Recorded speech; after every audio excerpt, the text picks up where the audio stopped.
मैं टैंकी में उतर गया और ढकना इस तरह रख दिया कि हवा की आमदोरफ्त के लिए थोड़ी सी झिर्री बाकी रहे। अभी मुझे पानी की टैंकी में पनाह लिए हुए 1 मिनट भी नहीं गुजरा था कि छत पर शोर की आवाज़ें सुनाई देने लगीं। फिर यूं लगा जैसे बहुत सारे लोग दौड़ रहे हों। मैं टैंकी के अंदर खामोश बैठा हुआ था और मैंने अपना सांस तक रोक लिया था। मैं खामोशी से इधर उधर देखता रहा। अचानक फायरिंग की आवाज़ उभरने लगी और इसके साथ ही एक चीख सुनाई दी। समझ में नहीं आया कि यह सब कुछ क्या हो रहा है। पानी की टैंकी में मेरा सांस घुट रहा था, लेकिन बाहर निकलने का खतरा मोल नहीं ले सकता था। तकरीबन आधे घंटे मुझे इस पानी की टैंकी में छुपे रहना पड़ा और फिर गाड़ियों के स्टार्ट होकर रवाना होने की आवाज़ सुनाई दी। वो लोग वापस चले गए, लेकिन अभी एहतियात ज़रूरी थी। चुनाचे मैंने पानी की टैंकी से बाहर आने की कोशिश नहीं की। फिर तकरीबन 10 मिनट तक मज़ीद इंतज़ार किया और इसके बाद मैंने आहिस्ता आहिस्ता ढक्कन उठाया और बाहर निकल आया। मैं खामोशी से दीवार के पास जाकर इधर उधर देखने लगा। कुर्बो ज्वार में लोग खड़े हुए थे और आपस में चहमगोइयाँ कर रहे थे। सबकी निगाहें इमारत की जानिब भी थीं, लेकिन कुछ समझ में नहीं आ रहा था। मैं आहिस्ता आहिस्ता नीचे उतरा और फिर उस दरवाजे पर पहुंच गया जो हमारे फ्लैट का दरवाज़ा था। लेकिन यहाँ मैंने 2 पुलिस वालों को तैनात देखा और मेरा सांस रुक गया। मैं इस तरह नीचे आया था कि पुलिस वाले मुझे बआसानी देख सकते थे और उन्होंने मुझे देख लिया, लेकिन मैंने उनके चेहरों पर चौंकने के आसार नहीं देखे, बल्कि यूँ महसूस हुआ कि उन्होंने मुझे देखने के बाद नज़रअंदाज कर दिया हो। चुनाचे मुझे ढारस हुई और मैं सोचने लगा कि क्या हमाकत थी। गालिबन ये मेरा चक्कर था ही नहीं। मैं राहदारी में उनके सामने से गुजरकर जीने के पास पहुंच गया और फिर बाआहिस्तगी जीना तय करने लगा ताकि किसी को मुझ पर शुबा ना हो सके। यहाँ तक कि मैं सड़क पर आ गया और इसके बाद मैंने इंतहाई सनसनीखेज कैफियत में सड़क अबूर की और उसी रेस्तोरां में पहुंच गया जहाँ से उस इमारत को साफ देखा जा सकता था। रेस्तोरां में बैठकर मैंने वेटर से खाने पीने की कुछ अशिया तलब कर ली। चूँकि फ्लैट में कुछ खाने पीने में नाकाम रहा था और जो कुछ तैयार किया था वो झूंका तू रह गया। बात कुछ समझ में नहीं आई थी। खाना आ गया और मैंने स्लाइस से ऑमलेट खाना शुरू कर दिया। अभी कुछ ही लम्हे गुजरे थे कि कोई मेरे करीब पहुंचा, कुर्सी घसीटी और बैठ गया।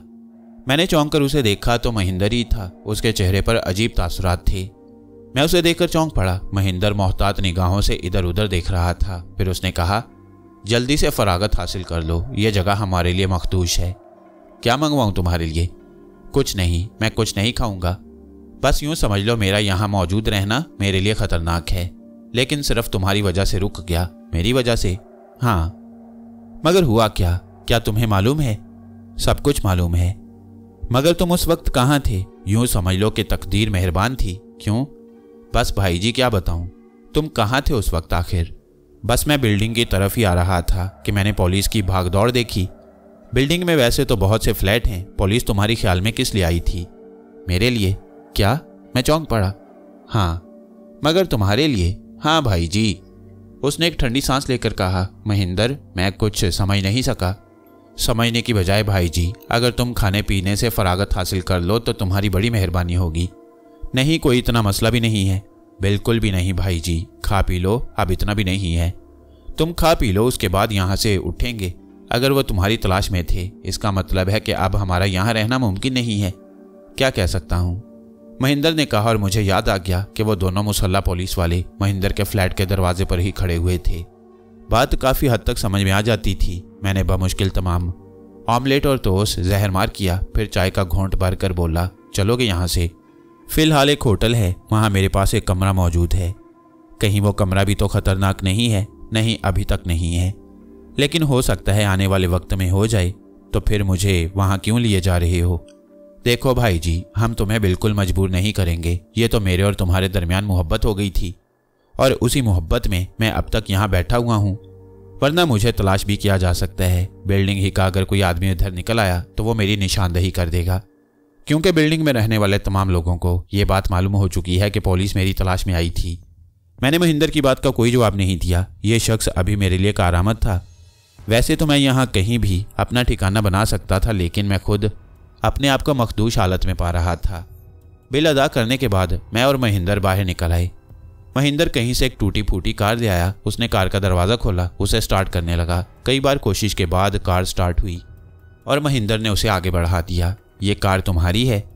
नहीं, मेरे एक दोस्त की है, उसने जवाब दिया। उसे तो नहीं पहचाना जा सकता? नहीं भाई जी, उसके बारे में भी कोई कुछ नहीं जानता। मगर ये खटारा हमारा साथ नहीं दे सकेगा। ये तो आर्जी है, हम उसे वापस कर देंगे, लेकिन फ़िलहाल दूसरे ज़राए से सफ़र नहीं किया जा सकता।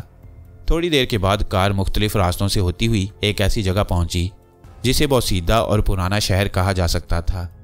मैंने ये इलाका अभी तक नहीं देखा था। वहीं पर 2 मंजिला होटल था जिसे होटल कहते हुए भी शर्म आती थी। बस पुरानी तर्ज की एक इमारत थी जिसका प्लास्टर जगह जगह से उधरा हुआ था। उर्फ़े आम में इसे सराय कहा जा सकता था, लेकिन इस जदीद शहर में इसे होटल कहा जाता था। महेंद्र ने कार एक तरफ खड़ी करके उसे लॉक किया और उतर आया। फिर इसके बाद हम होटल के छोटे से गेट से अंदर दाखिल हो गए। उसे होटल तो ज़बरदस्ती बना दिया गया था, क्योंकि होटल से ज़्यादा ये अस्तबल मालूम होता था। दूसरी मंजिल पर एक कमरे के करीब रुककर महेंद्र ने दरवाज़ा खोला और इसके बाद अंदर दाखिल हो गया। बाहर की बोसीदा इमारत की निस्बत अंदर से यह अच्छी मजबूत जगह थी। ये कमरा भी खासा कुशादा था। बेड तो इसमें एक ही लगा हुआ था, लेकिन नीचे काफ़ी जगह थी। महेंद्र ने हंसते हुए कहा, यह है अपनी बारादरी, अच्छी है। मैंने कहा, बैठो भाई, आराम से बैठ जाओ। यहाँ फर्नीचर नहीं हुआ करता, बल्कि ज़मीन पर ही बिस्तर लगाने पड़ती हैं। ये बेड तो सिर्फ दिखावे की चीज़ है, अगर इस पर चढ़ गए तो सारे पाए नीचे बैठ जाएंगे। मैं हंसने लगा। महेंद्र वैसे तो खासी अच्छी शख्सियत का मालिक था और हमेशा हंसता बोलता रहता। मुझे उसकी आदत पसंद थी, लेकिन इस वक्त इन हालात में भी वो हंस रहा था, ये काबिल तहसीन बात थी।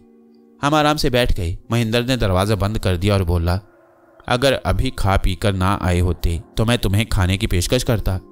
नहीं, तुम्हें पता है कि मैं क्या खाता पीता हूँ। वैसे ताज्जुब होता है। क्यों? माफ़ करना भाई जी, क्रिश्चियन जो होते हैं ना, वो तो सभी कुछ खा लिया करते हैं। यार बस तुम मुझे इन बातों से दूर रखो तो अच्छा है।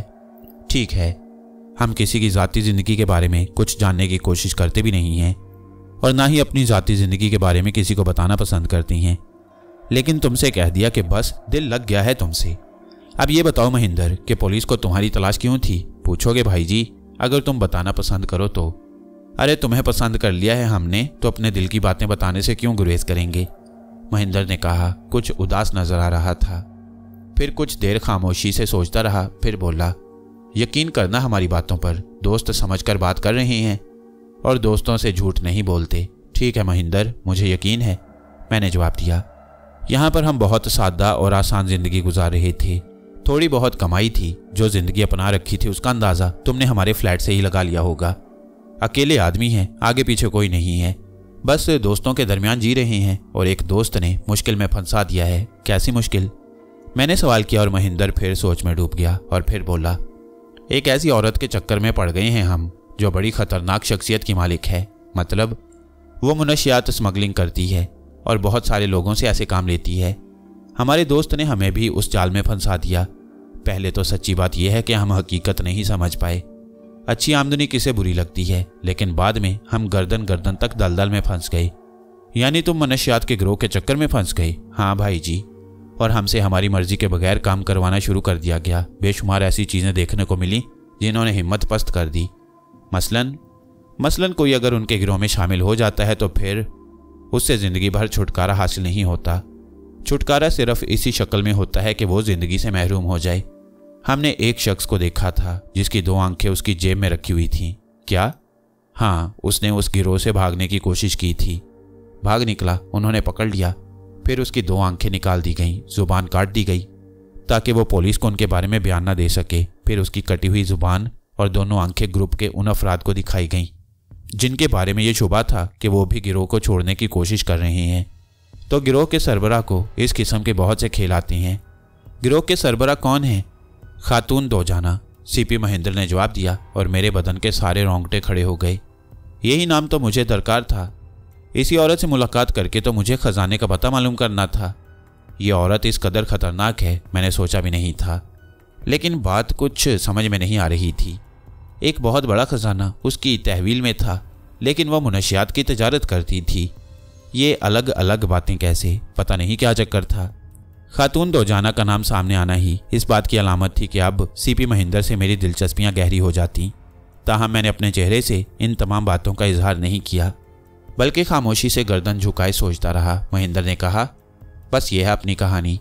एक तरफ तो हम खातून दो जाना के चक्कर में फंसे हुए हैं, तो दूसरी तरफ पुलिस हमारे पीछे लग गई है। एक बार गलती हो गई थी बस, उस वक्त पुलिस ने हमें शनाख्त कर लिया। हम तो ये समझे थे कि हमारी शक्ल नहीं पहचानी गई, लेकिन आज जो ये छापा पड़ा है हमारे फ्लैट पर, उससे हमें अंदाज़ा हो गया है कि पुलिस हमें शनाख्त कर चुकी है। अब देखो भाई जी, ये है सूरत हाल। गिरोह से भागने की कोशिश करते हैं तो पुलिस के हाथ लग जाती हैं और पुलिस कभी नहीं छोड़ेगी। तुम्हें मालूम है यहाँ भी ड्रग्स के सिलसिले में कानून बड़ा सख्त है, सिवाय मौत के अलावा और कोई सज़ा नहीं दी जाती, और उधर वो भी सज़ाए मौत देने के लिए तैयार रहती है। खातून दोजाना कहाँ रहती है? ड्रीम पैलेस में। ड्रीम पैलेस किसी पैलेस का नाम नहीं है, बल्कि यहाँ का एक छोटा सा शहर है। ओह अच्छा। मैंने पुरख्याल अंदाज में गर्दन हिलाई, फिर बोला, लेकिन ड्रीम पैलेस यहाँ से कितने फासले पर है? खासा फासला है और दरमियानी रास्ता बड़ा ख़राब है। क्या मतलब? सड़क तो है वहाँ तक, लेकिन सड़क के दोनों तरफ अजीमोशान पहाड़ी सिलसिले फैले हुए हैं। तो इससे क्या फ़र्क पड़ता है?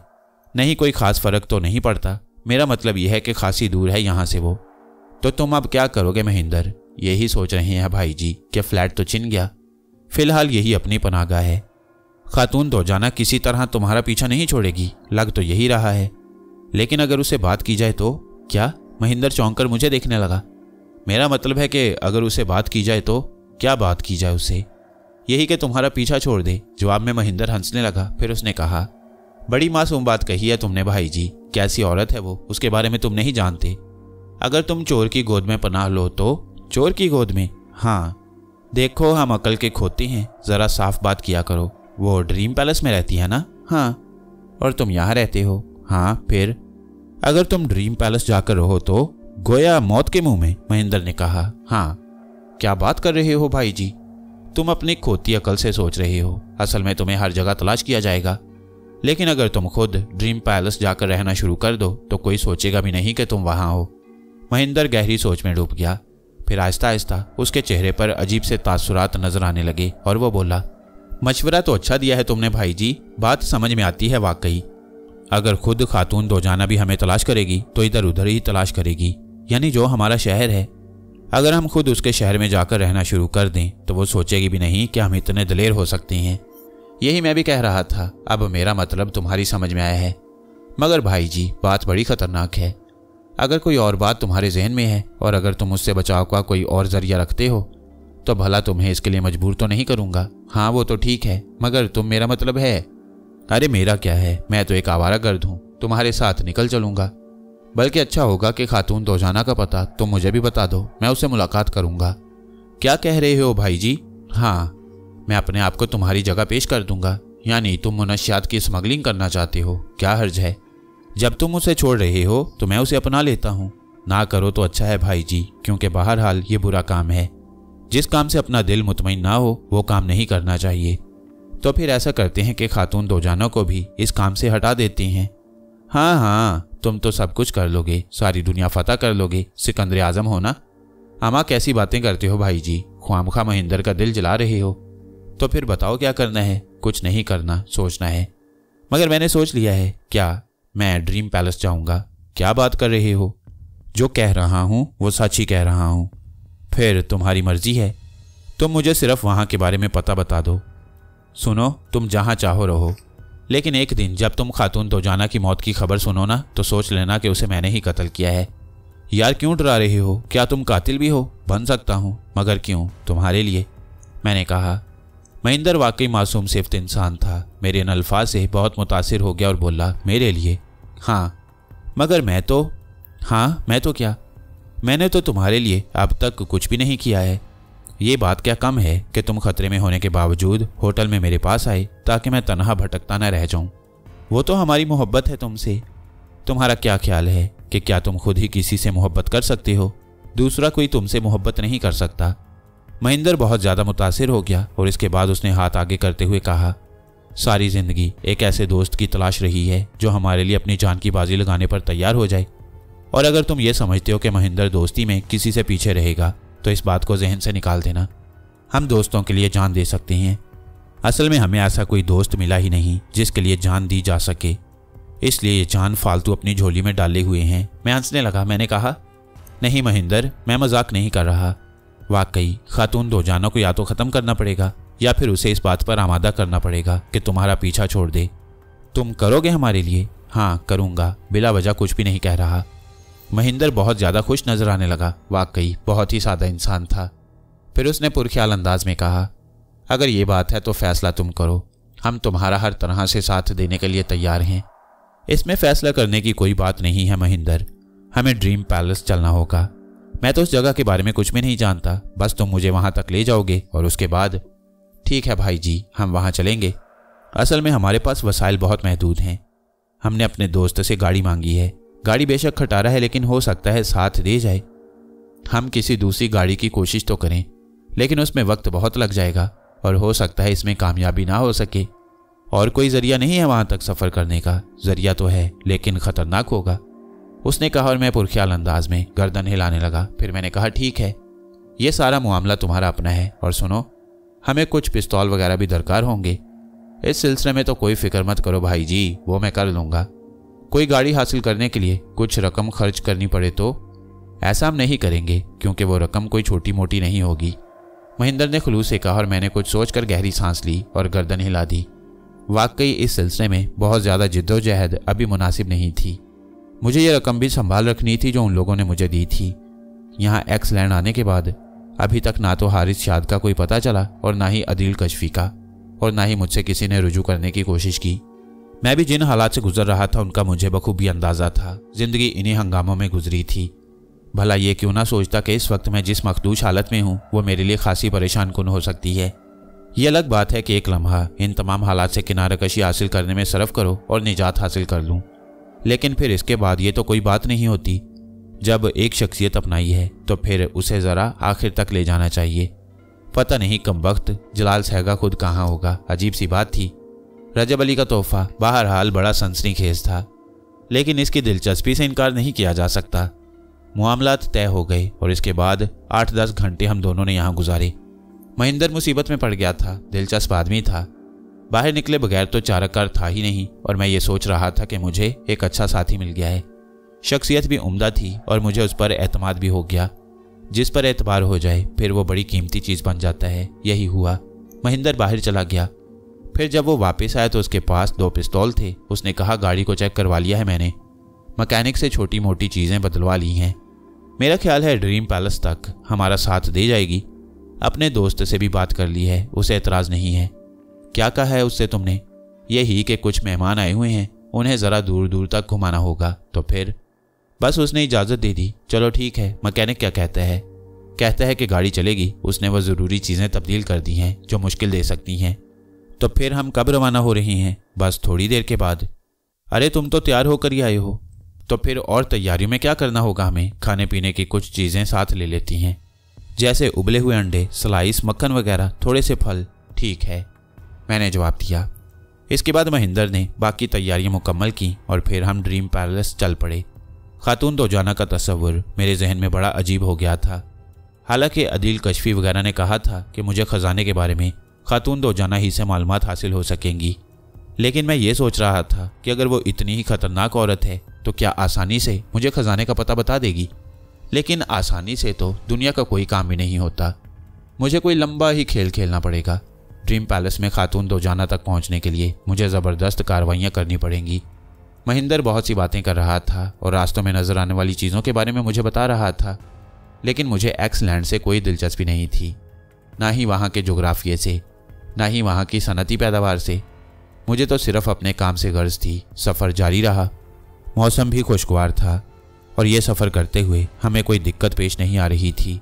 हैरत की बात यह थी कि एक खटारा कार बड़ी सुबक रफ्तारी से अपना यह सफ़र तय कर रही थी और मेरे बजाय महेंद्र ने ही कहा, कमाल है भाई जी, एक बात पर मुझे बड़ी हैरत है।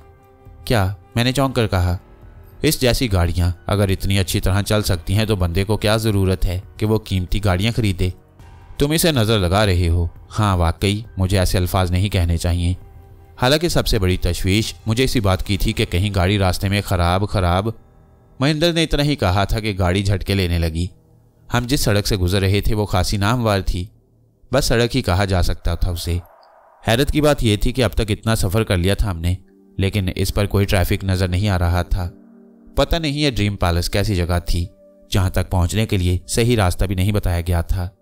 दोनों तरफ गहराइयाँ और उसके बाद ऐसे बदनुमा पहाड़ी सिलसिले जिन्हें देखकर ही वहशत हो। ऊंची नीची घाटियाँ, टीले, कहीं कहीं खुश्क झाड़ियाँ उगी होती। इसके अलावा और कुछ नज़र नहीं आ रहा था। कार झटके लेकर रुक गई। महेंद्र का मुंह हैरत से खुल गया। और भाई अपनी नज़र ऐसी हो गई, हमें क्या मालूम था। अगर हमें पता होता कि हमारी नज़र इतनी खराब है तो उसको नज़र लगाते जिसने हमारी ज़िंदगी खराब करके रख दी। मैं हंस पड़ा। मैंने कहा, वाकई तुम्हारी नज़र ने तो इस वक्त कमाल कर दिया महेंद्र, मगर यह कमाल कुछ ज़्यादा नहीं हो गया? क्या हो गया इस बेचारी को? चलो देखते हैं, मैंने कहा और हम नीचे उतर आए। मैंने चारों तरफ देखा, तहद्दे नज़र वीरानियों के सिवा और कुछ नहीं था। एक अजीब सा उजाड़ उजाड़ माहौल था। महेंद्र भी इधर उधर देख रहा था। फिर उसने कहा, बड़ी बुरी जगह है, पता नहीं क्या चक्कर है यहाँ पर। वो खासा उलझा उलझा नजर आ रहा था। मैंने उसकी बात पर कोई तबसरा नहीं किया और खामोशी से आगे बढ़कर कार के बोनट के पास पहुंच गया, जिसे महेंद्र ने खोल दिया था। हम लोग बोनट खोलकर उसका जायजा लेने लगे। फिर रेडिएटर का ढक्कन खोलकर देखा। रेडिएटर आग हो रहा था और उससे हल्का हल्का धुआं निकल रहा था। महेंद्र ने कहा, गाड़ी गर्म हो गई भाई जी। हाँ, शायद इसे इस वीरान रास्ते का सफ़र पसंद नहीं आया। अब इस वक्त हम इतनी खूबसूरत बातें नहीं कर सकते। हो सकता है पानी खत्म हो जाने की वजह से गाड़ी बंद हुई हो। रेडिएटर में वाकई पानी का एक कतरा भी नहीं था। मैंने गहरी सांस लेकर कहा, महेंद्र पानी है? भाई जी बस वो थोड़ा सा पानी है जो पीने के लिए है, लेकिन अभी सफ़र खासा ज़्यादा है। महेंद्र क्या तुम ये बात महसूस कर रहे हो कि यहाँ अब ना सही तो 1-2 दिन के अंदर अंदर बारिश हुई है? महेंद्र ने चौंक कर देखा, इधर उधर देखने लगा, फिर बोला, बात तो ठीक कह रहे हो भाई जी।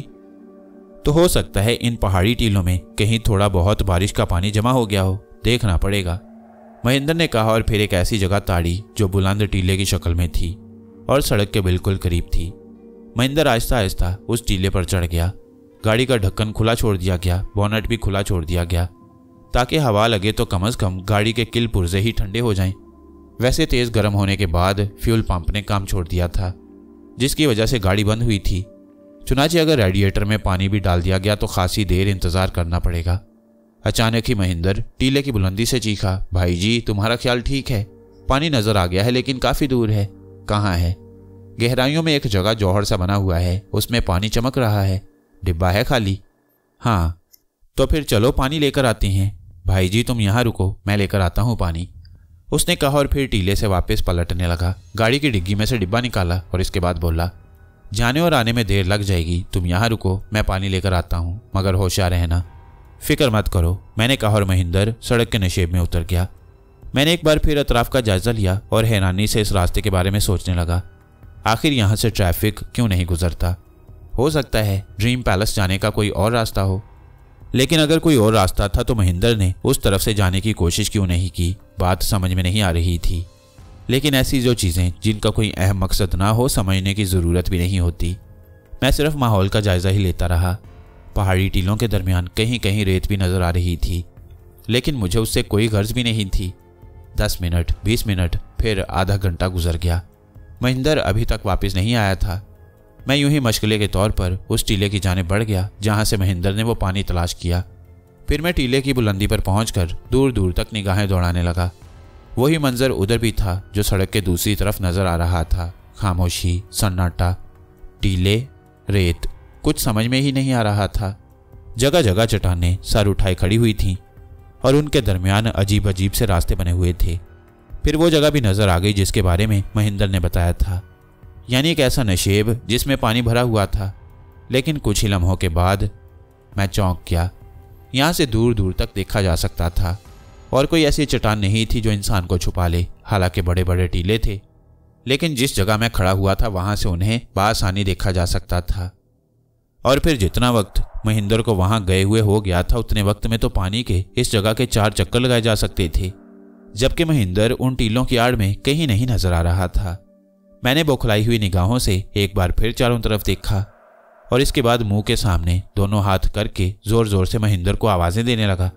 मेरी ये आवाज़ें पहाड़ों की चट्टानों से टकराकर वापस पलट आईं, लेकिन इनमें महेंद्र की आवाज़ शामिल नहीं हुई। तब अचानक ही मेरे जहन में एक अजीब सी कैफियत पैदा हो गई। एक लम्हे में मुझे एहसास हुआ जैसे महेंद्र को कोई हादसा पेश आ गया हो और मेरे रोंगटे खड़े हो गए। क्या महेंद्र को वाकई यहाँ कोई हादसा पेश आ सकता है? मगर कैसा हादसा? वो इन चट्टानों में कहाँ गुम हो गया? मैंने फिर उसे बहुत सी आवाज़ें दी और इसके बाद टीले से नीचे उतर आया। फिर मैंने नशेब में उतरना शुरू कर दिया। महेंद्र का आसपास कहीं पता नहीं था और मैं उसे आवाज़ें देता हुआ आगे बढ़ रहा था। थोड़ा थोड़ा फासला तय करके मैं रुकता, उसे पुकारता और वहां से आगे बढ़ जाता। चट्टानों की दूसरी तरफ तंग तंग रास्ते भी थे और ये रास्ते नशेब की तरफ उतरते जा रहे थे। छोटे छोटे पत्थर मेरे पैरों से फिसलकर नशेब में लुढ़क रहे थे। जैसे जैसे मैं आगे बढ़ता जा रहा था, मेरी परेशानियों और खौफ में इजाफा होता जा रहा था। रास्ते के एक तंग से मोड़ पर मैंने चंद लम्हात के लिए रुककर इधर उधर देखा। मैं ऊपर से भी इन दरख्तों के एक झुंड को देख चुका था, जो बदनुमा मोटी लकड़ी के सरसब्जो शादाब झुंड थे, लेकिन खासे ऊंचे थे। उन दरख्तों के दूसरी जानिब कुछ इस किस्म के आसार नजर आ रहे थे, जैसे खाना बदोशों ने यहाँ क्याम किया हो, खैमे गाड़े हों, आग जलाई हो, और ऐसी ही चंद चीजें मुझे वहां नजर आईं। जगह जगह आग जली हुई थी, लेकिन यूं महसूस हो रहा था कि यह बहुत पुरानी राख है। मैं मुसलसल आवाजें देता हुआ आगे बढ़ता रहा, लेकिन एक बार भी मेरी पुकार का कोई जवाब नहीं मिला। हर तरफ सन्नाटा तारी था और यूं लगता था जैसे इस पुरसुकून वीराने में किसी इंसानी वजूद का नामो निशान तक ना रहा हो। लेकिन महिंदर कहाँ गया? अब तो मुझे यकीन हो गया था कि महिंदर को कोई शदीद हादसा पेश आ गया है। मैं आगे बढ़ता रहा और फिर उस चौहड़ के करीब पहुंच गया। यहाँ मैंने झुक झुक कर जमीन पर महिंदर के कदमों के निशानात तलाश करने की कोशिश की, लेकिन कुछ पता नहीं चल सका। फिर मेरे जहन में एक खौफ ने सर उभारा। महिंदर अगर किसी खास हादसे का अपने तौर पर शिकार नहीं हुआ है, तो इसका मतलब है कि कुछ लोग यहाँ इन पहाड़ों में मौजूद थे, जिन्होंने महिंदर को पकड़ लिया और इस तरह कि उसकी आवाज़ तक न निकल सकी। मुझे महसूस हुआ कि वही नामालूम आंखें अब भी मेरा जायजा ले रही हों, जिनका एहसास मुझे एक्सलैंड में होता रहा था। मैंने फुर्ती से अपना पिस्तौल निकाल कर हाथ में ले लिया और नपे तुले कदमों से आगे बढ़ने लगा। एक पहाड़ी चट्टान के अकब में मुझे किसी कदर नरम जमीन नजर आई, लेकिन उस जमीन पर टायरों के निशानात देखकर मेरे होशो हवास गुम होने लगे। गाड़ी और यहाँ तक पहुँच सकती है, आखिर कैसे? मैंने इधर उधर देखा और फिर थोड़े फासले पर मुझे दो चट्टानों के दरमियान वो दर्रा नजर आ गया, जहाँ से गाड़ी यहाँ तक आ सकती थी। लेकिन ये समझ नहीं आ रहा था कि महिंदर कहाँ गायब हो गया। आगे जाकर यह दर्रा ढलान में उतर गया था। बड़ी अजीब जगह थी। फिर अचानक ही मैंने एक शानदार गाड़ी को देखा। गालिबन पुराने किस्म की लैंड रोवर थी, जो इस तरह खड़ी हुई थी जैसे आसपास कोई मौजूद ना हो। लेकिन सवाल ही नहीं पैदा होता, ये गाड़ी कहीं ना कहीं से गुजर कर तो यहाँ तक आई होगी। फिर एक और ख्याल मेरे दिल में आया, अगर महिंदर को इस तरह अगवा करने की कोशिश की गई है तो हो सकता है वो इसी गाड़ी में मौजूद हो। चुनाचे मैं दर्रे में मोहतात अंदाज में आगे बढ़ने लगा। पिस्तौल मैंने संभाला हुआ था और मेरे कान हर आहट पर लगे हुए थे, लेकिन मैंने उन आहटों को महसूस नहीं किया जो अचानक ही अकब में उभरी थी। अलबत्ता जब एक पत्थर के लुढ़कने की आवाज़ सुनाई दी तो मैं पलटकर उधर देखने लगा और दूसरे लम्हे मेरा सांस रुक गया। मैंने 4 अफराद को देखा था। 3 मर्द थे, 1 औरत। उनमें से 2 मर्दों के हाथों में सब मशीन गन्नें नजर आ रही थीं और उनका रुख मेरी ही जानिब था। फौरन ही उनमें से एक मर्द की खौफनाक आवाज़ उभरी, और यकीनी तौर पर अगर तुम समझदार आदमी हो तो हमारी हदायत पर अमल करोगे। सबसे पहले यह पिस्तौल इस तरफ फेंक दो, लेकिन इस तरह के हमें निशाना बनाने की कोशिश न की जाए। सब मशीन गनों की मौजूदगी में एक पिस्तौल किस कदर बेवकत था, मैं इसके बारे में बखूबी जानता था। दूसरा आदमी फिर गुर्राई हुई आवाज़ में चीखा, कोई चालाकी करने की कोशिश तुम्हारे लिए बेमकसद साबित होगी। पिस्तौल फेंक कर अपने हाथ बुलंद कर लो। दूसरे आदमी की आवाज़ बेपनाह सख्त थी। ये लंबे कामत का दुबला पतला आदमी था और खासा खतरनाक मालूम होता था, जबकि लड़की काफ़ी खूबसूरत थी, लेकिन उसने भी जीन्स पहनी हुई थी और वह मजाक उड़ाने वाले अंदाज में मुझे देख रही थी। मैं एक लम्हे तक सोचता रहा और इसके बाद मैंने पिस्तौल जोर से उनकी जानिब उछाल दिया। अब सूरत हाल से समझौता करने के अलावा और कोई तरीकाकार नहीं था।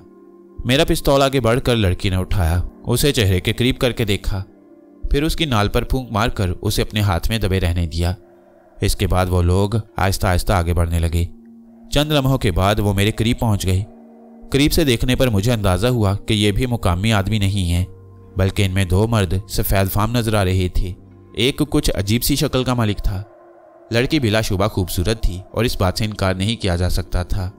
मैं खुश खोंटों पर जुबान फेरकर उन्हें देखने लगा तो उनमें से एक ने कहा, अच्छे बच्चे हो, अब यूं करो कि लैंड रोवर की जानिब मुड़ो और चलते रहो, लेकिन खबरदार, अभी हमने तुम्हारी तलाशी नहीं ली है। अगर तुम्हारी जेब में कोई और हथियार भी है तो उसे निकालने की कोशिश मत करना। मैंने कोई जवाब नहीं दिया और दोनों हाथ बुलंद करके लैंड रोवर की जानिब बढ़ने लगा। लेकिन ये लम्हात मेरे लिए सोचने के लम्हात थे। अपने आप को इनकी तहवील में दे दूं या फिर इनके चुंगल से निकलने की कोशिश करूं। दोनों में से क्या बात बेहतर रहेगी। दिल ने अंदर से कहा कि अभी तो काम की इब्तिदा हुई है, किसी के चुंगल में फंस जाना मुनासिब नहीं होगा और महिंदर बंधा हुआ लैंड रोवर में पड़ा हुआ हो। ऐसी सूरत में बजाय इसके कि मैं अपनी मंजिल पर पहुंचने की कोशिश करूं और खातून दोजाना का पता मालूम करूं, ये ना जाने बीच में क्या आ गया। महिंदर तो मुझे खातून दोजाना तक ले जाने का जरिया था। फिर जहन कुछ उलझ सा गया और फैसला करना मुश्किल हो गया। वो लोग मेरे पीछे पीछे आ रहे थे और शायद इस दौरान मेरे बारे में ये अंदाज़ा लगाने लगे थे कि मैं एक बुज़दिल आदमी हूँ और खामोशी से उनके अहकामात पर अमल करूँगा। ये बेहतर मौका था कि मैं उन्हें डॉज दे दूँ। चुनाचे मैंने एक लम्हे के लिए हालात का तज्जिया किया।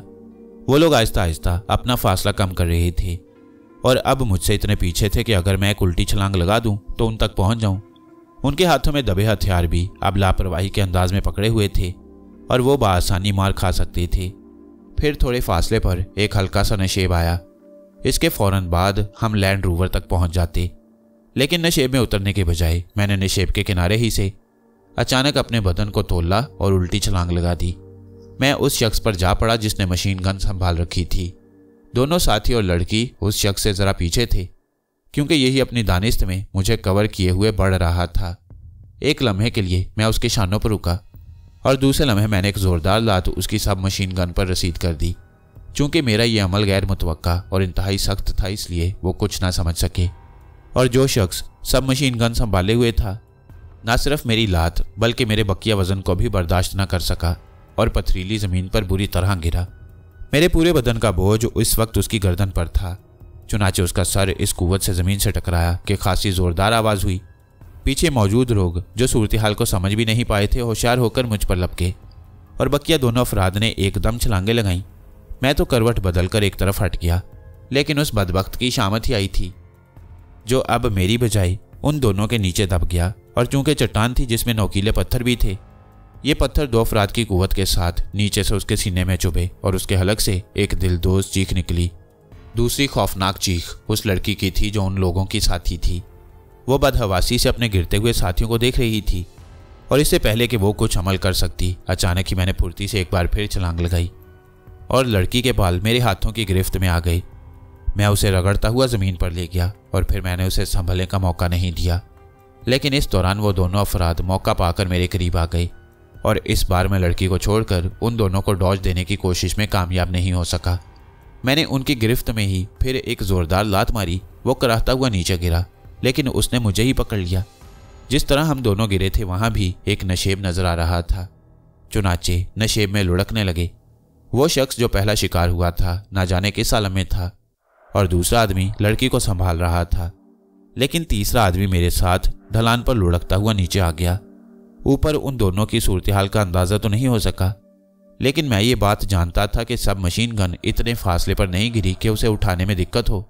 अगर इन लोगों के हवास काम दे रही हैं तो सबसे पहले वो सब मशीन गन उठाकर मुझे संभालने की कोशिश करेंगे। नीचे लुढ़कते हुए बदन में बुरी तरह पत्थर चुभ रहे थे। खुद मेरा सर भी कई बार पत्थरों से टकराया और खासी तकलीफ का सामना करना पड़ा, लेकिन मैंने अपने हवास को संभालने की कोशिश की और ज़्यादातर यही अमल किया था कि मेरी बजाय उस शख्स के बदन को चोट लगे और मेरा जिस्म उसके जिस्म के ऊपर ही रहे। तमाम तर कामयाबी हासिल तो नहीं हो सकी, लेकिन ख़ास हद तक मैंने इसमें कामयाबी हासिल कर ली और अपने हवास को बचाने की कोशिशों में कामयाब हो गया। फिर हम ढलान पर रुके ही थे कि मेरा हाथ अपने बदन से लिपटे हुए शख्स की पेटी से टकराया जिसमें रिवॉल्वर मौजूद था। चुनाचे दूसरे लम्हे मैंने उसका रिवॉल्वर अपनी गिरफ्त में लिया और इसके बाद फुर्ती से उठ खड़ा हुआ। ढलान पर ऊपर से लोग नजर आ रहे थे जो गालिबन ये फैसला नहीं कर पाए थे कि उन्हें क्या करना चाहिए, बस हक्का बक्का खड़े हमें देख रहे थे। मैंने फुर्ती से लौट लगाई और एक तरफ पड़ गया और इसके बाद ना जाने मुझे क्या सूझी कि मैंने अपनी जगह से उठकर छलांग लगा दी और बेतहाशा एक जानिब दौड़ने लगा। वो लोग तो सूरत हाल को ना समझ पाए, लेकिन मैं ये समझता था कि अगर उन्होंने सब मशीन गन हासिल कर ली तो खासे फासले से भी मुझे निशाना बना सकती हैं। नीचे गिरा हुआ आदमी गालिबन थोड़ी देर के लिए अपने हवास खो चुका था, इसलिए वो भी अपनी जगह साकित और जामिद पड़ा हुआ था। गोया दो आदमी नाकारा हो गए हैं। अब लड़की और सिर्फ एक आदमी वहाँ मौजूद हैं जिनका अमल ना जाने क्या हो। इसके लिए बेहतर ये है कि मैं उनसे खासा फासला इख्तियार कर लूँ। महिंदर का मसला दरमियान में ही रह गया और इस सिलसिले में फौरी तौर पर कुछ करना मुमकिन भी नहीं था, क्योंकि सबसे पहले मुझे अपनी ही फिक्र करनी थी। रास्ते बहुत अजीब थे। हालांकि सड़क की बुलंदी से देखते हुए ये जगह इस कदर पुरअसरार और उलझी हुई नजर नहीं आती थी। लेकिन अब इसमें दाखिल होने के बाद मुझे पहाड़ी टीलों की भूल भुलैयों में फंस जाना पड़ा। शाम तेजी से झुकती आ रही थी और अंधेरा जैसे आसमान से नीचे गिर रहा था। मैं खासा फासला इख्तियार करने के बाद एक जगह रुका।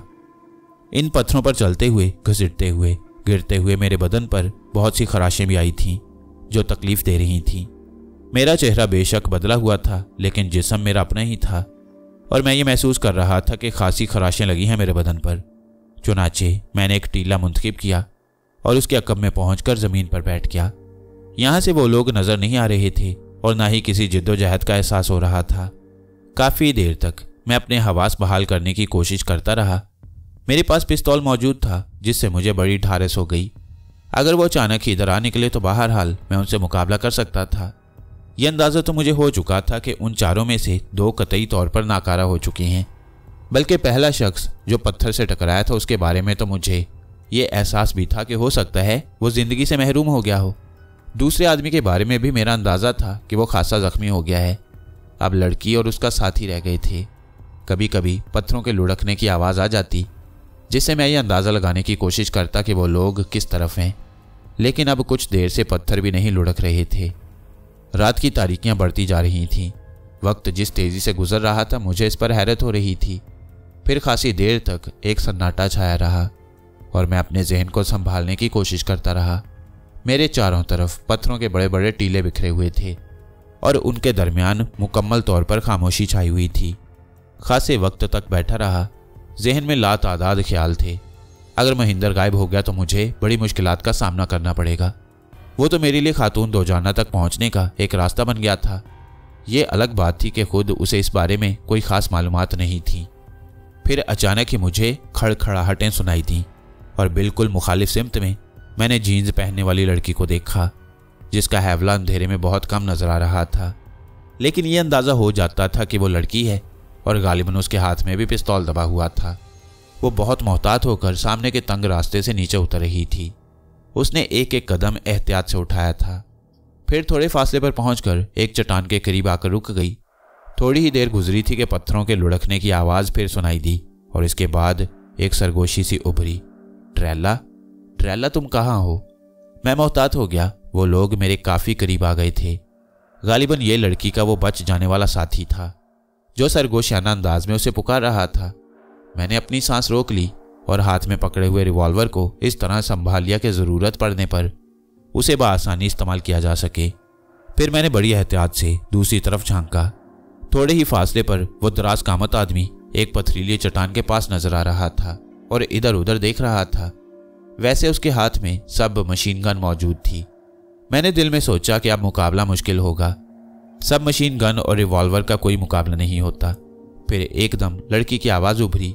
गालिबन उसने उस शख्स को आवाज़ दी थी और वो आहिस्ता से अपनी जगह से हट गया। मैं समझने की कोशिश करने लगा। अब वो दोनों मेरी निगाहों में थे, लेकिन मैंने उन्हें यह अंदाज़ा नहीं होने दिया कि मैं किस तरफ हूँ। अलबत्ता मुझे इस बात का एहसास था कि चंद ही लम्हों के बाद वो मेरे सामने होंगे और फिर मेरा छुपना ज़रा मुश्किल हो जाएगा। चुनाचे मैं अपनी जगह से खड़ा हुआ और पीछे हटने लगा। अगर उनके दोनों साथी वाकई ज़िंदगी से महरूम हो गए हैं तो अब मुझे उन दोनों के सिवा किसी और से कोई खतरा नहीं था। मैं पीछे हटता रहा। टीलों की भूल भुलैयाँ सही सिमत का अंदाज़ा ही नहीं होने दे रही थीं।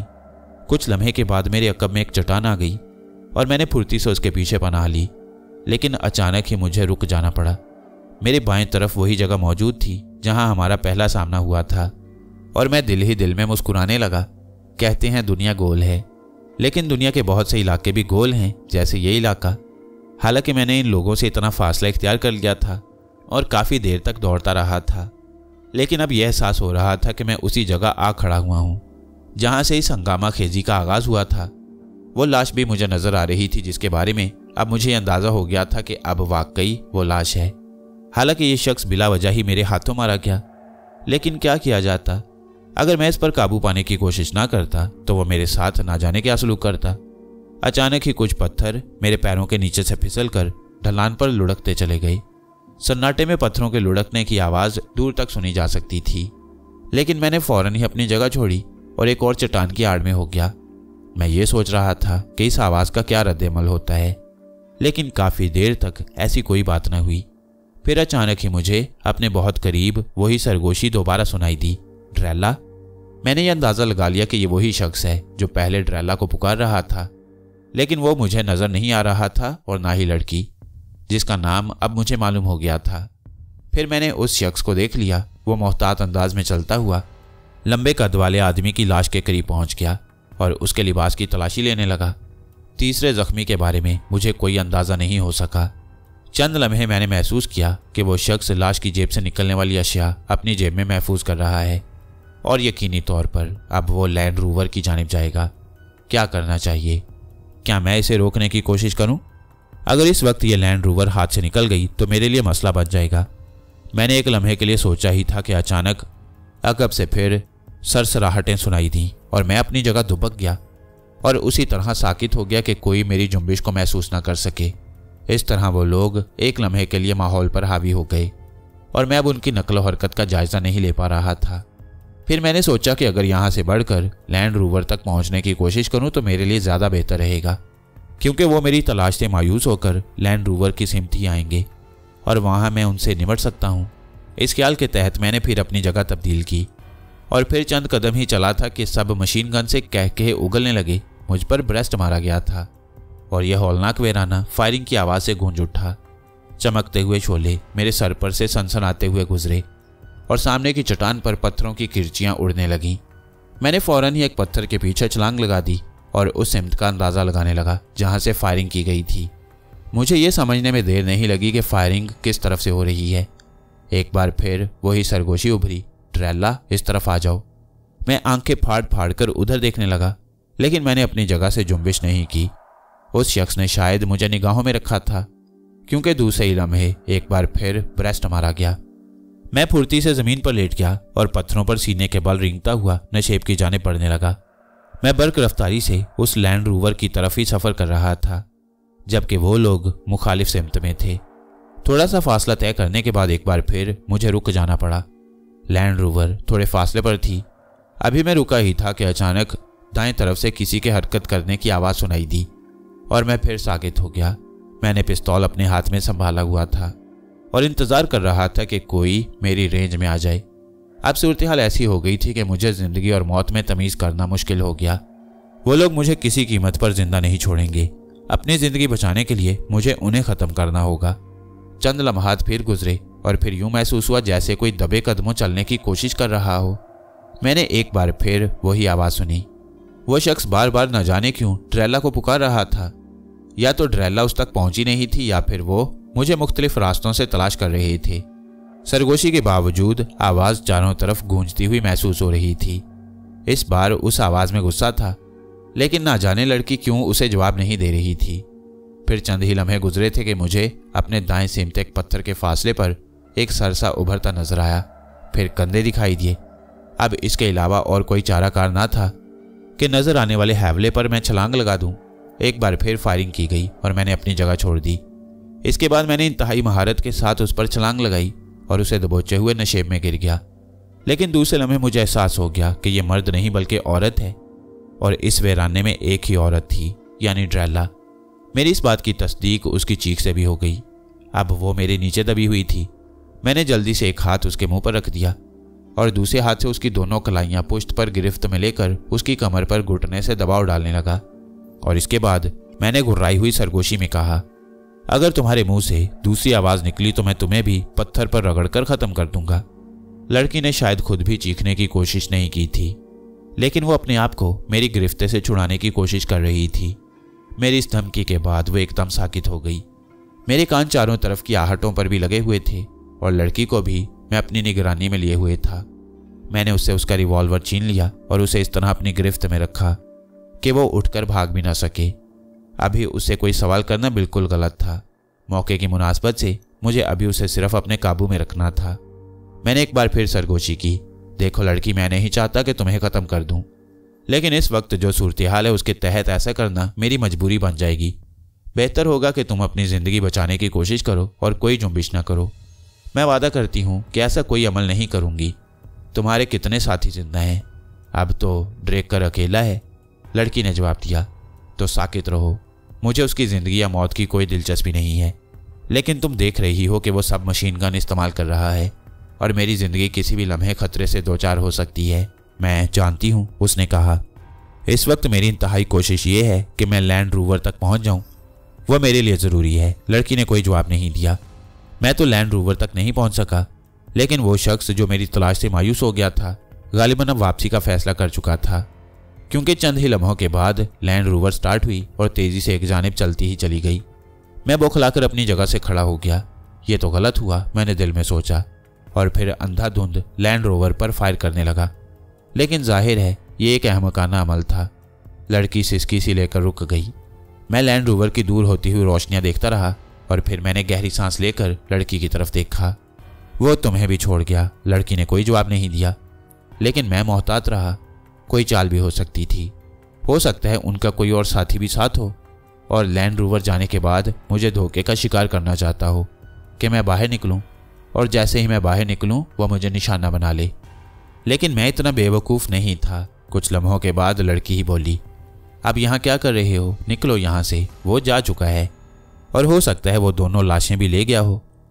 लेकिन जहन में रखना, इस बार अगर मुझ पर ब्रेस्ट मारा गया तो निशाना तुम ही बनोगी। उठो।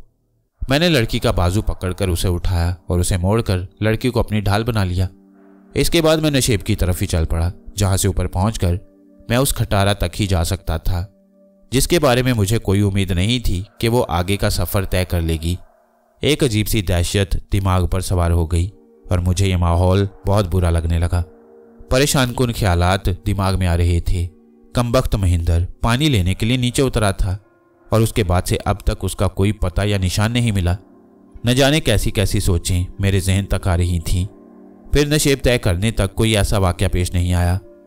अलबत्ता जब मैं सड़क पर पहुंचा तो मेरे होशो हवास बिल्कुल ही रुखसत हो गए, क्योंकि अब सड़क पर महेंद्र की गाड़ी भी मौजूद नहीं थी। हालांकि उस गाड़ी ने चलने से इनकार कर दिया था। उसका रेडिएटर खाली हो गया था। फिर वहां से कहाँ गायब हो गई? झुंझलाहटों का तूफान मेरे दिमाग की तरफ बढ़ा, लेकिन सब कुछ बेमकसद था। झुंझलाने से कोई फायदा नहीं हासिल होता। रात अब माहौल पर मुसल्लत हो गई थी। कुर्बजवार के रास्ते वीरान थे। सड़क भी ऐसी बदबख्त थी कि उस पर से गाड़ियां तक नहीं गुजरती थीं। ऐसे आलम में क्या कर सकता था? लड़की ने मुझे देखा और बोली, देखो, तुम्हें मेरे अल्फाज बहुत अजीब महसूस होंगे, लेकिन अगर मैं तुमसे ये कहूँ कि ना तो मैं तुम्हारी दुश्मन हूँ और ना उन लोगों में शामिल हूँ जो ये हरकत करते रहे हैं, लेकिन ये अल्फाज हकीकत हैं। बहुत खूब। तुम मुझे शायद जिन परियों की कहानियां सुना रही हो जिनसे बच्चों को बहलाया जाता है। लोगों का ख्याल है कि मैं गुस्से की बहुत तेज़ हूँ और जल्दी से झुंझला जाती हूँ। उन झुंझलाहटों में मुझे नुकसानात भी उठाने पड़ते हैं और मैं इस वक्त ज़िंदगी का ख़तरा लेने को भी तैयार हूँ। अगर मैं तुम पर किसी गुस्से का इजहार करूँ तो तुम मुझे गोली मार सकते हो, लेकिन जो कुछ मैं कह रही हूँ हो सके तो उस पर यकीन कर लो। कर लूँगा। अब ये बताओ, यहाँ से आबादी तक पहुँचने के लिए क्या तरीक़ाकार इख्तियार करना चाहिए? अचानक लड़की की आवाज़ बदल गई।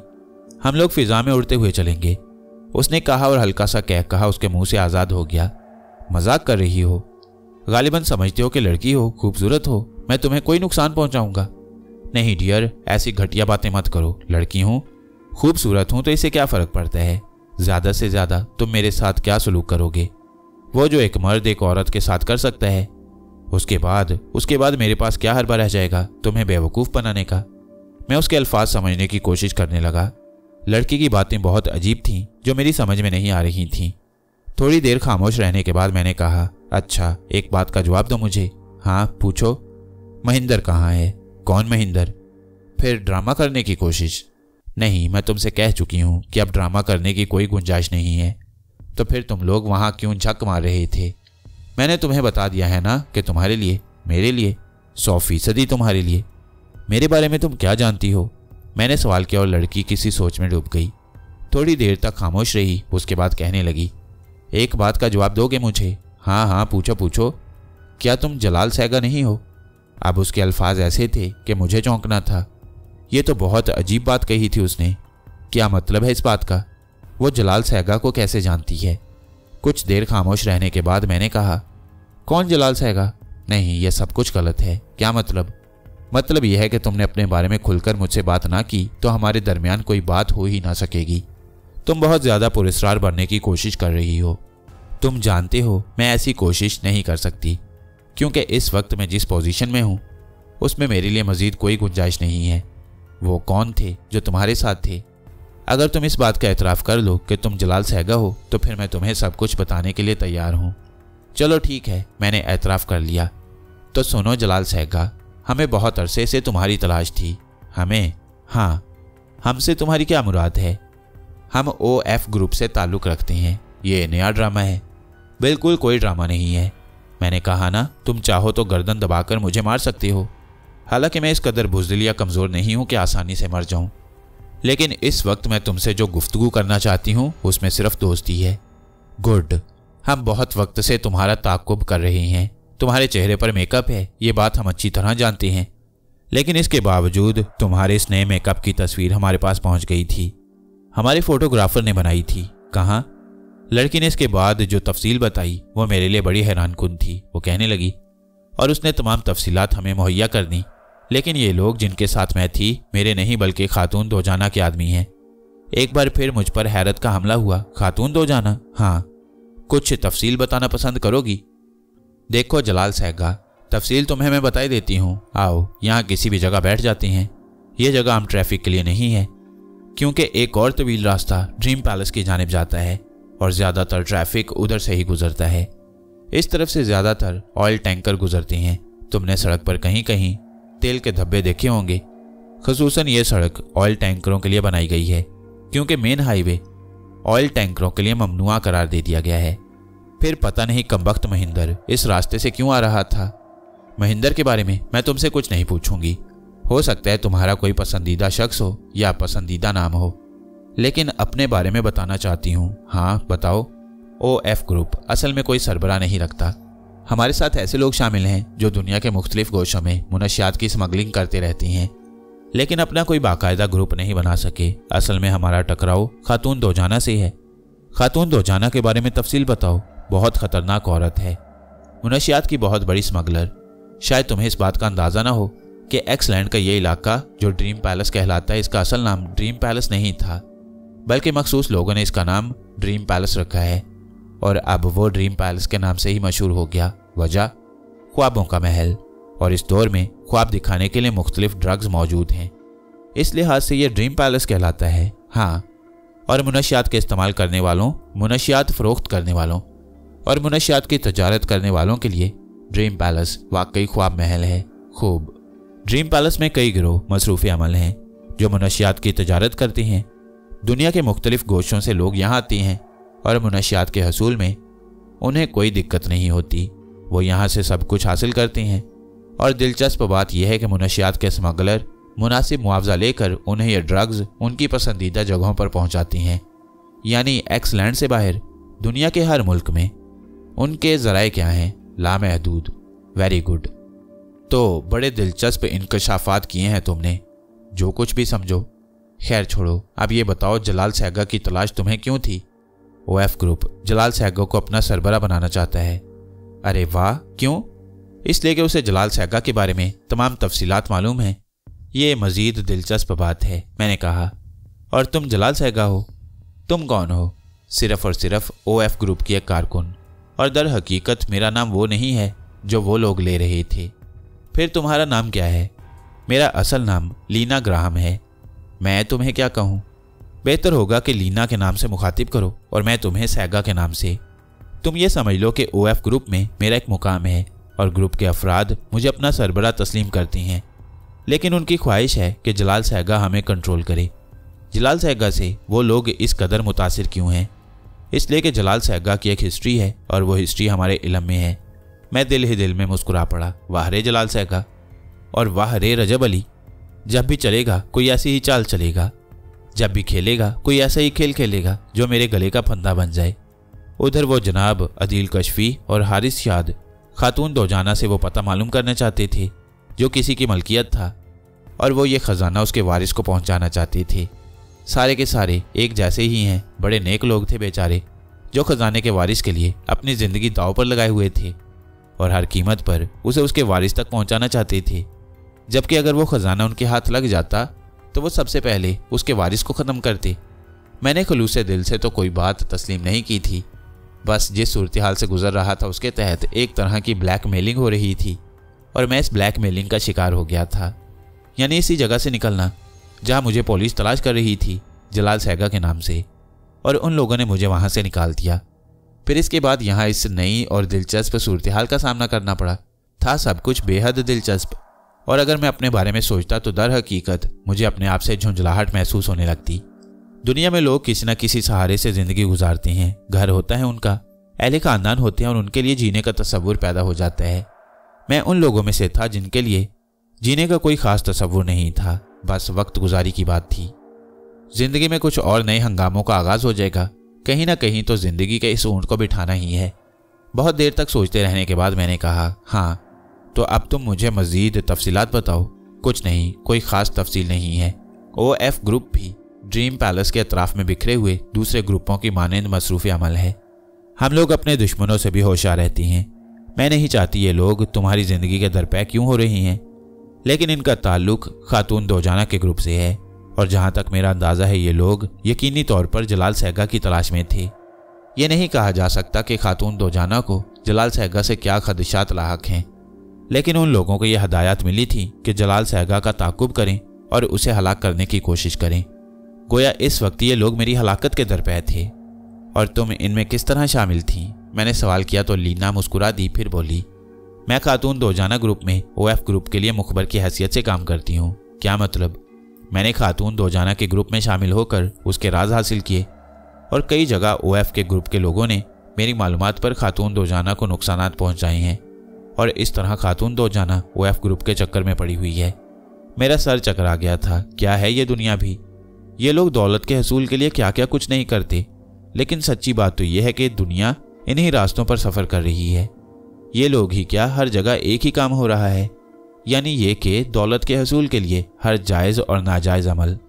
मैंने चंद लम्हात सोचने के बाद कहा, ठीक है लीना, अब तुम मुझे बताओ कि तुम मुझसे क्या चाहती हो। अगर तुम मुनासिब समझो जलाल सहगा तो इस वक्त इन हालात में मेरे साथ शामिल हो जाओ। वैसे लीना मुझे एक बात बताओ। हाँ पूछो। तुमने इस वक्त एक अजीब सा अंदाज इख्तियार किया है। मतलब ये कि तुम ये जाहिर कर रही हो कि तुम पूरी तरह मेरे चुंगल में हो। इस बात के जवाब में लीना मुस्कुराई और बोली, अब तमाम सूरत हाल तुम्हारे इल्म में आ चुकी है। क्या मतलब ये कि मैं तुम्हें जलाल सहगा की हैसियत से जानती हूँ और तुम एक शानदार शख्सियत के मालिक हो। मैं वाकई इस कदर कमज़ोर नहीं हूँ, लेकिन तुम्हें इस बात का भी अंदाज़ा है कि मैंने उन लोगों को आसानी से मर जाने दिया, हालांकि मैं उस वक्त मुसल्लह थी। और शायद तुम इस बात पर यकीन ना करो जलाल सहगा कि कई बार तुम मेरी पिस्तौल की जद में आए, लेकिन जाहिर है मैं तुम्हें मारना नहीं चाहती थी, बल्कि शायद तुम इस बात पर भरोसा न करो कि उनमें से 2 को मैंने हलाक किया था। लीना की इस बात पर मैं चौंक पड़ा। मतलब बज़ाहिर तुमने उन पर हमले किए थे, लेकिन उनमें से कोई भी नहीं जानता कि मैंने उन पर गोलियां चलाई थीं। तुमने? हाँ। कैसे? साइलेंसर लगे पिस्तौल से। क्या मतलब? ये देखो, लीना ने कहा और फिर अपने लिबास में हाथ डालकर एक पिस्तौल निकाला, छोटा सा ऑटोमेटिक जिस पर साइलेंसर लगा हुआ था। मैं उसे देखकर हैरान रह गया। ये तुम्हारे लिबास में पोशीदा था? मैंने सवाल किया और लीना मुस्कुरा दी, फिर बोली, हाँ तुम बहुत गहरी लड़की मालूम होती हो। नहीं, जितनी भी हूँ तुम्हारे सामने हूँ। अगर मैं तुमसे एक बात से इनकार कर दूं तो? किस बात से? कि मैं OF ग्रुप में शामिल होने को तैयार नहीं हूँ। इसका तुम्हें हक है, लेकिन मैं कोशिश यही करूँगी जलाल सहगा कि तुम हमारी सरबराही करो। अरे बाबा, लेकिन तुमने इस बात पर कैसे यकीन कर लिया कि मैं तुम्हारे लिए वाकई ही कोई बहुत ही शानदार और कारआमद शख्सियत साबित होऊंगा? यकीन की बुनियादों पर तो ज़िंदगी गुजरती है जलाल सहगा। चलो ठीक है, लेकिन मुझे तो तुम्हारे इस ग्रुप के बारे में कुछ भी नहीं मालूम। मैं जो हूँ तुम्हारे साथ, मतलब बस थोड़ा सा वक्त लगेगा और उसके बाद सब ठीक हो जाएगा। लेकिन कैसे? मैंने अब इस लड़की से मुतासिर होकर कहा। उसके लिबास में जो साइलेंसर लगा पिस्तौल छुपा हुआ था वो वाकई मेरे जहन में नहीं आ सका। वो किसी भी वक्त किसी खतरनाक हालत में उसे इस्तेमाल कर सकती थी, जबकि मैं ये सोच रहा था कि मैंने उस पर मुकम्मल तौर से काबू पा लिया है। हम यहाँ से चलेंगे और बस। मगर कैसे चलेंगे? यहाँ से ऑयल टैंकर गुजरते हैं, उस वक्त तक हमें इंतज़ार करना होगा। मैंने एक गहरी सांस ली और सोच में डूब गया। अदील कशफी और हारिस शाद के मसले को कुछ वक्त के लिए पसे पुश्त भी डाला जा सकता है, और फिर मैंने उनसे वादा तो बेशक कर लिया था, लेकिन मैं जानता था कि वो भी एक कारोबार है। कारोबार जहां और जिस हालत में भी शुरू हो जाए। अगर खातून दोजाना से काम बन गया तो ठीक है, मालूमात फराहम करके उन्हें मुहैया कर दूंगा। सारी जिम्मेदारियों का ठेका तो मैंने नहीं ले रखा, और अगर ना हुआ तो मुझे एक लाइन तो मिल रही है। चुनाचे यही फैसला किया कि अब यहाँ से इस लाइन को तब्दील कर दिया जाए। एक गिरोह के सरबराह बनने का तजुर्बा भी खासा दिलचस्प रहेगा। बात घूम फिर कर फिर रजब अली तक आ जाती थी। रजब अली ने इन हालात में भी वो मौके मुहैया कर दिए थे कि एक बार फिर मैं मास्टर ऑफ सिचुएशन हो गया था। मैंने उसे कहा, ठीक है, ये तजुर्बा भी करके देख लेते हैं। यानी तुम? हाँ, लेकिन एक बात कहूँ जलाल सहगा, कहो। तुम्हारा अपना अगर कोई मौक़िफ़ है तो हमें बता दो। मैं OF की तरफ से मुकम्मल इख्तियारात रखती हूँ। तुम अगर कुछ और काम करना चाहते हो तो इसके लिए तुम्हें आज़ादी है। जाहिर है यहाँ तुम बेमकसद ही नहीं आए होगे।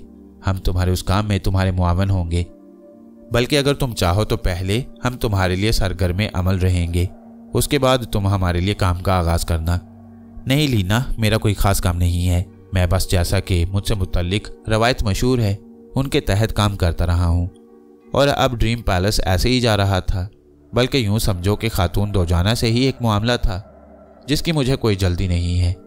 कभी यह औरत मेरे कब्जे में आई तो मैं उससे मालूमात हासिल कर लूँगा। तुम्हें इसके बेशतर मौके मिलेंगे। उसने कहा, अब मुझे भूख लग रही है, बताओ क्या करूं? मुझे खा जाओ, उसने कहा और हंस पड़ी। नहीं, गलत फहमी का शिकार हो। तुम इतनी पसंदीदा डिश नहीं हो सकती मेरे लिए। लीना मेरी इस बात का बुरा मानने की बजाय हंस पड़ी, फिर बोली, जलाल सहगा को अगर ना जानती तो ये अल्फाज कभी ना कहती। दिल में मैंने सोचा कि कमबख्त जलाल सहगा पता नहीं है क्या चीज़ और कहाँ मर गया है, कहीं किसी ऐसे वक्त पर नमूदार ना हो जब मेरे लिए परेशानी बन जाए। लेकिन हकीकत ये थी कि मेरे लिए वाकई कोई परेशानी नहीं हो सकती थी। फिर आधी रात तक हमें इंतज़ार करना पड़ा। आधी रात को एक बड़ी गाड़ी की गिड़गिड़ाहट सुनाई दी और तेज़ रोशनियां उभरी तो हम समझ गए कि ऑयल टैंकर है। ऑयल टैंकर ड्राइवर ने बड़ी मुश्किल से ऑयल टैंकर रोका था। हमने उसे एक दर्द भरी कहानी सुनाई और उस नेक दिल आदमी ने हमें ऑयल टैंकर पर सवार हो जाने के लिए कहा। ऑयल टैंकर पर ड्रीम पैलेस तक का सफ़र हमारे लिए एक दिलचस्प तजुर्बा था और इसके बाद हम ड्रीम पैलेस पहुंच गए। क्या खूबसूरत मॉडल सिटी था। हसीन तरीन मकानात बने हुए थे। वाकई ये इलाका तो बिल्कुल अजीब सा इलाका था। ऐसा लगता था जैसे दुनिया से इसका कोई ताल्लुक ना हो। हुकूमत एक्सलैंड ने ना जाने इसे अपने कागजात में किस बुनियाद पर रखा था, लेकिन यूँ महसूस होता था जैसे ये मुनशियात का गढ़ हो। बहरहाल ऑयल टैंकर से उतरने के बाद मैं लीना के साथ तारीक गलियों में सफ़र करता हुआ एक इंतहाई खूबसूरत मकान तक पहुंच गया, जो यहाँ के दूसरे मकानों की तरह आइडियल बना हुआ था। मकान के दरवाजे पर चौकीदार मौजूद था, जिसने बड़े अदब से दरवाज़ा खोला और लीना मुझे साथ लिए हुए अंदर दाखिल हो गई। ऐसा लगता था जैसे इस इमारत में लीना के अलावा और कोई न रहता हो, या फिर मुलाजमीन वगैरह हों, लेकिन उनके क्वार्टर भी एक तरफ नज़र आ रहे थे। अंदरूनी इमारत भी बहुत खूबसूरत थी, हर तरह के साजो सामान से आरास्ता। लीना इस हैसियत की मालिक होगी मैंने उस वक्त नहीं सोचा था।